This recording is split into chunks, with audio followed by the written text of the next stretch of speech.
ایسی حدیث بیان کرتا ہوں جو میرے بعد تم سے کوئی نہیں بیان کرے گا۔ میں نے رسول اللہ صلی اللہ علیہ وسلم کو یہ فرماتے ہوئے سنا، علامات قیامت میں سے یہ ہیں کہ علم دین کم ہو جائے گا، جاہل ظاہر ہو جائیں گے، زنا بکثرت ہوگا، عورتیں بڑھ جائیں گی اور مرد کم ہو جائیں گے، حتیٰ کہ 50 عورتوں کا نگران صرف ایک مرد رہ جائے گا۔ صحیح بخاری حدیث نمبر 81۔ علم کے زوال اور جاہل کے اشاعت کے بیان میں۔ اور جو میری نصیحت سے منہ پھیرے گا اس کی زندگی تنگ ہو جائے گی، اور قیامت کو ہم اسے اندھا کر کے اٹھائیں گے۔ وہ کہے گا کہ میرے پروردگار، تو نے مجھے اندھا کر کے کیوں اٹھایا؟ میں تو دیکھتا بھالتا تھا۔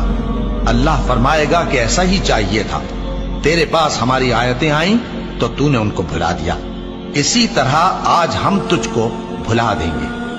اور جو شخص حد سے نکل جائے اور اپنے پروردگار کی آیتوں پر ایمان نہ لائے، ہم اس کو ایسا ہی بدلہ دیتے ہیں، اور آخرت کا عذاب بہت سخت اور ہمیشہ باقی رہنے والا ہے۔ تو کیا یہ بات ان لوگوں کے لیے موجب ہدایت نہ ہوئی کہ ہم ان سے پہلے بہت سے فرقوں کو ہلاک کر چکے ہیں جن کے رہنے کے مقامات میں یہ چلتے پھرتے ہیں؟ عقل والوں کے لیے اس میں بہت سی نشانیاں ہیں، اور اگر ایک بات تمہارے پروردگار کی طرف سے پہلے صادر اور جزائے اعمال کے لیے ایک میعاد مقرر نہ ہو چکی ہوتی تو نزول عذاب لازم ہو جاتا۔